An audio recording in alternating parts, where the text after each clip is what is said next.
নমস্কাৰ আপোনালোক সকলোকে পুনৰবাৰ স্বাগতম জনাই মছজিদ বন্ধুসকল বলগতে চাওক আজি সন্ধিয়াৰ 7টা গুৰুত্বপূৰ্ণ খবৰ। প্ৰথমটো খবৰ, অসমত উপস্থিত কেন্দ্ৰীয় গৃহমন্ত্ৰী অমিত শাহ।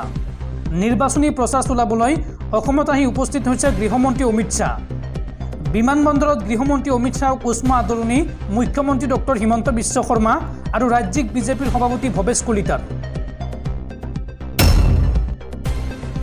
পৰৱৰ্তী খবৰ, আধাৰ কাৰ্ড থকাসকলৰ বাবে ভাল খবৰ। আধাৰ কাৰ্ড থকাসকলে লাভ কৰিব 50,000 টকাৰ লোন। যদি আপোনাক লোনৰ দৰকাৰ তেন্তে এতিয়াই কৰক আবেদন। যদি আপোনাক ঋণৰ প্ৰয়োজন হৈছে তেন্তে আপোনালৈ ভাল খবৰ। আধাৰ কাৰ্ড থাকিলে এতিয়া আবেদন কৰিব পাৰিব ঋণৰ বাবে। আধাৰ কাৰ্ডৰ গৰাকীয়ে লাভ কৰিব 50,000 টকা পৰ্যন্ত ঋণ। জানি লওক ক'ত কিদৰে কৰিব আবেদন। 21ৰ পৰা 60 বছৰ বয়সৰ ভিতৰৰ লোকে কৰিব পাৰিব আবেদন।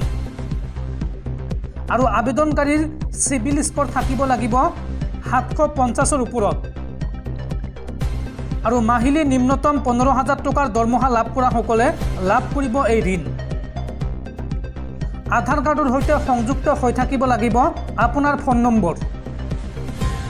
আৰু আইনীভাৱে দেউলীয়া লোকে লাভ নকৰে এই ঋণ। ঋণৰ বাবদ আপুনি পৰিশোধ কৰিব লাগিব 10.50 পৰা 14% সুদ। ঋণ আবেদনৰ বাবে আপুনি খুলি লওক আপোনাৰ আধাৰৰ সৈতে সংযুক্ত বেংকৰ ৱেবছাইট, অৰ্থাৎ যিটো বেংকত আপোনাৰ একাউণ্ট আছে সেই বেংকৰ ৱেবছাইটত ভিজিট কৰক বা সেই ৱেবছাইটটো খুলি লওক। আৰু তাৰপিছত পাৰ্চনেল লোনৰ শিতানত দেখিবলৈ পাব আধাৰ কাৰ্ড লোনৰ অপশ্যন। আৰু অপশ্যনটোত গৈ আপুনি পূৰণ কৰক প্ৰপত্ৰ। আপুনি দাখিল কৰক যাৱতীয় নথিপত্ৰ। আৰু তাৰপিছত নথিপত্ৰ পৰীক্ষা কৰিব বেংক কৰ্তৃপক্ষই। আৰু সকলো নথিপত্ৰ ভেৰিফিকেশ্যনৰ অন্তত বেংকে আপোনাক প্ৰদান কৰিব ঋণ।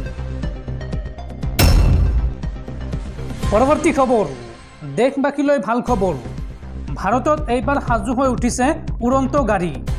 সকলো ঠিকে ঠাকে থাকিলে আগন্তুক 7-8 মাহৰ ভিতৰত ভাৰতত চলাচল আৰম্ভ হ'ব এই উৰন্ত গাড়ীৰ। শীঘ্ৰেই যান জঁটৰ পৰা মুক্তি পাব দেশবাসীয়ে। দেশৰ বিভিন্ন অঞ্চলৰ ৰাজপথত দেখিবলৈ পোৱা যান বাহনৰ দীঘলীয়া শাৰী অদৃশ্য হৈ পৰিব। কোনো সমস্যা নোহোৱাকৈয়ে নিৰ্ধাৰিত সময়ত গন্তব্যস্থানত উপনীত হ'ব পাৰিব নাগৰিকসকলে। ৰাজপথৰ যান জঁটৰ সমস্যাৰ পৰা দেশবাসীক মুক্তি দিবলৈ সকলো প্ৰস্তুতি প্ৰায় সম্পন্ন কৰি তুলিছে এটা দেশীয় প্ৰতিষ্ঠানে। ই-প্লেন কোম্পানী নামৰ প্ৰতিষ্ঠানটোৱে মাদ্ৰাছ IITৰ এজন অধ্যাপকৰ প্ৰচেষ্টাত প্ৰস্তুত কৰিছে উৰন্ত গাড়ী। ইতিমধ্যে সকলো চৰকাৰী আনুষ্ঠানিকতা সম্পন্ন হৈছে আৰু অহা 7-8 মাহৰ ভিতৰতে কেতবোৰ নিৰ্ধাৰিত অঞ্চলত দেখিবলৈ পোৱা যাব ভাৰতত এই নিৰ্মিত উৰন্ত গাড়ী। বন্ধুসকল, তাৰপিছত 4 নম্বৰ খবৰটো জনোৱাৰ আগতে আপোনালৈ এটা সৰু ৰিকুৱেষ্ট, যদি তেওঁলোকে এইটো ভিডিঅ'ত লাইক কৰা নাই তেন্তে প্লিজ এটা লাইক কৰি দিয়ক। আৰু এনেকুৱা ধৰণৰ নতুন নতুন ভিডিঅ' পাবলৈ চেনেলটো ছাবস্ক্ৰাইব কৰি কাষত থকা বেল আইকনটো প্ৰেছ কৰি ৰাখক। পৰৱৰ্তী খবৰ, দেশত পুনৰ সংঘটিত হৈছে এক ভয়ংকৰ পথ দুৰ্ঘটনা। আৰু এই ভয়ংকৰ পথ দুৰ্ঘটনাত থিতাতে মৃত্যু হৈছে 8জন লোকৰ। 200 মিটাৰ দ খাৱৈত বাগৰি পৰিল এখন যাত্ৰীবাহী বাহন। ভয়ংকৰ পথ দুৰ্ঘটনাত থিতাতে নিহত হৈছে 8জন লোক। 200 মিটাৰ দ খাৱৈত বাগৰি পৰিল এখন বাহন। সংকটজনক অৱস্থাত 3জন লোকক ভৰ্তি কৰোৱা হৈছে চিকিৎসালয়ত। আৰু এই বাহনখনত আছিল 11জনকৈ যাত্ৰী। দুৰ্ঘটনাটোত থিতাতে নিহত হৈছে 8জন যাত্ৰী। নিশা প্ৰায় 10:30 সংঘটিত হৈছে এই ভয়ংকৰ ঘটনা। পানীৰ পাইপলাইনৰ কামত নিয়োজিত শ্ৰমিক আছিল এই গাড়ীখনত। উত্তৰাখণ্ডৰ নাইনিতালৰ বেতাল ঘাটত সংঘটিত হৈছে এই শোকাবহ ঘটনা। পৰৱৰ্তী খবৰ, নিৰ্বাচনৰ পূৰ্বে অসম প্ৰদেশ কংগ্ৰেছত অব্যাহত আছে খহনীয়া। এইবাৰ কংগ্ৰেছ দল ত্যাগ কৰি বিজেপিত যোগদান কৰিলে অসম প্ৰদেশ কংগ্ৰেছ কমিটিৰ সাধাৰণ সম্পাদক পদ্মলোচন দলে আৰু লখিমপুৰ জিলা কংগ্ৰেছৰ উপসভাপতি মহিম হাজৰিকাই। পৰৱৰ্তী খবৰ, হায়াৰ সেকেন্ডাৰী চূড়ান্ত বৰ্ষৰ শিক্ষাৰ্থীসকলৰ বাবে জৰুৰি খবৰ ফলাফল ঘোষণাৰ পূৰ্বে উচ্চতৰ মাধ্যমিকৰ চূড়ান্ত বৰ্ষৰ পৰীক্ষাৰ্থীয়ে কৰিব লাগিব এটা বিশেষ কাম। এই সন্দৰ্ভত জৰুৰী নিৰ্দেশনা ৰাজ্যৰ শিক্ষা বিভাগৰ। উচ্চতৰ মাধ্যমিকৰ পৰীক্ষাৰ্থীলৈ ডাঙৰ খবৰ। উচ্চ শিক্ষা বিভাগৰ তৰফৰ পৰা এই সন্দৰ্ভত জাৰি কৰা হৈছে ডাঙৰ ঘোষণা। পৰীক্ষাৰ্থীসকললৈ চৰকাৰৰ হায়াৰ এডুকেশ্যন ডিপাৰ্টমেণ্টৰ পৰা আহিব এটা বিশেষ মেছেজ আৰু এই মেছেজত দিয়া থাকিব এটা বিশেষ ৱেবছাইট। এই ৱেবছাইটৰ জৰিয়তে উচ্চ শিক্ষা গ্ৰহণৰ বাবে নিজৰ নাম পঞ্জীয়ন কৰিব লাগিব শিক্ষাৰ্থীসকলে।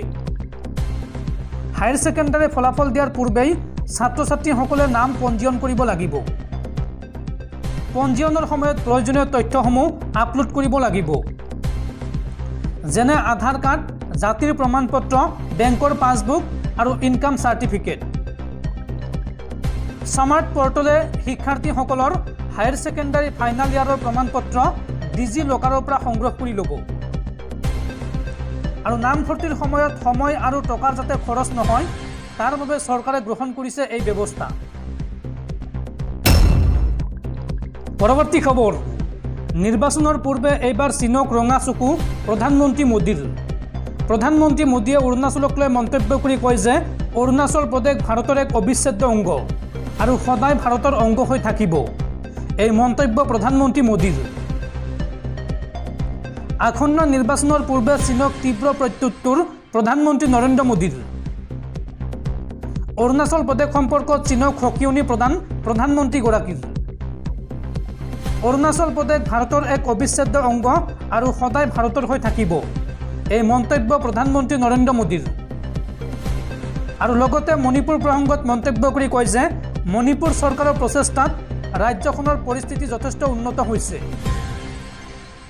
অৰুণাচল ভাৰতৰ অবিচ্ছেদ্য অংগ সেই কথা কেতিয়াও সলনি নহয়। আনহাতে চীনে অৰুণাচলৰ নাম সলনিৰ প্ৰচেষ্টাক তীব্ৰ কটাক্ষ প্ৰধানমন্ত্ৰীগৰাকীৰ। এক সাক্ষাৎকাৰৰ জৰিয়তে এই মন্তব্য প্ৰদান কৰিছে প্ৰধানমন্ত্ৰী নৰেন্দ্ৰ মোদীয়ে। পৰৱৰ্তী খবৰ বিশ্বৰ কোটি কোটি মুছলমান লোকলৈ ভাল খবৰ। কাইলৈ ছৌদি আৰবত পালন কৰা হ'ব পবিত্ৰ ঈদ উল ফিতৰ আৰু 11 এপ্ৰিলত সমগ্ৰ ভাৰতবৰ্ষৰ লগতে অসমতো উলহ মালহেৰে উদযাপন কৰা হ'ব ইছলাম ধৰ্মীয় লোকসকলৰ পবিত্ৰ ধৰ্মীয় উৎসৱ ঈদ উল ফিতৰ। বিশ্বৰ কোটি কোটি মুছলমান লোকলৈ আনন্দৰ খবৰ। ঘোষণা কৰা হ'ল পবিত্ৰ ঈদ উল ফিতৰৰ দিন। কাইলৈ ছৌদি আৰবত উদযাপন কৰা হ'ব ঈদ। আৰু সোমবাৰে ছৌদি আৰবৰ আকাশত দেখা নগ'ল ঈদৰ জোন। আৰু জোন দেখা নোপোৱাৰ বাবে 10 এপ্ৰিল ঈদৰ দিন ধাৰ্য কৰা হৈছে। আজি অসমত কেন্দ্ৰীয় হিলাল কমিটিয়ে ঘোষণা কৰিব ঈদৰ দিন। ছৌদি আৰবৰ এদিন পিছতে ভাৰতত যিহেতু উদযাপন কৰা হয় ঈদ, সেয়েহে সমগ্ৰ ভাৰতবৰ্ষৰ লগতে অসমত 11 এপ্ৰিলত উদযাপন কৰা হ'ব পবিত্ৰ ঈদ উল ফিতৰ। এমাহজোৰা ৰমজানৰ ৰোজা ৰাখি ঈদৰ বাবে সাজু হৈছে মুছলমান লোকসকল। আৰু এতিয়া ৰাজ্যৰ প্ৰান্তে প্ৰান্তে দেখিবলৈ পোৱা গৈছে ঈদ উদযাপনৰ প্ৰস্তুতি। পৰৱৰ্তী খবৰ দেশৰ মুখ্য নিৰ্বাচনী আয়ুক্ত ৰাজীৱ কুমাৰলৈ আগবঢ়োৱা হৈছে জেড কেটেগৰী নিৰাপত্তা। সমাগত নিৰ্বাচনৰ প্ৰতি লক্ষ্য ৰাখি দেশৰ মুখ্য নিৰ্বাচনী আয়ুক্তগৰাকীক জেড কেটেগৰী নিৰাপত্তা প্ৰদান কৰিছে কেন্দ্ৰীয় গৃহ মন্ত্ৰালয়ে। পৰৱৰ্তী খবৰ লাখপতি বাইদেউ আঁচনিৰ ফৰ্ম জমা দিয়া সকললৈ ভাল খবৰ।